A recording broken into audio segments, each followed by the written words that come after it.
বান্দারে তোমার জবান বন্ধ হয়ে যাবে, তোমার চোখ আমি আল্লাহর দরবারে সাক্ষ্য দিবে, তোমার হাত পা গুলি সাক্ষ্য দিতে থাকবে, তোমার অঙ্গ প্রত্যঙ্গগুলি আমি আল্লাহর দরবারে তোমার বিরুদ্ধে সেদিন বলতে থাকবে।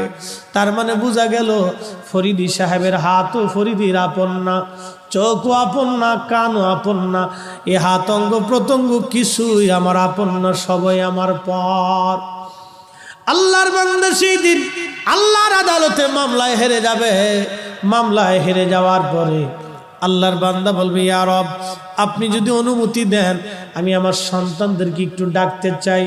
আমি সন্তানের জন্য জীবনে বহু মানুষের জমিন ক্রয় করেছি, আমি এই সন্তানের জন্য সুদ খেয়েছি, এই সন্তানের জন্য আমি ঘুষের লেনদেন করেছি, এই সন্তানের জন্য অবৈধ পন্থায় আমি সম্পদ উপার্জন করেছি।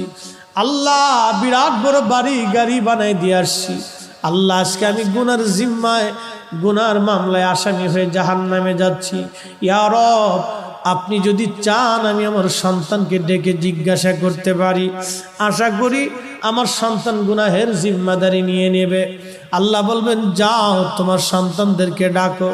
ডাকা হবে, আব্দুল করিম, লাব্বাইক ইয়া রাব্বাল আলামিন, আসেন তাড়াতাড়ি।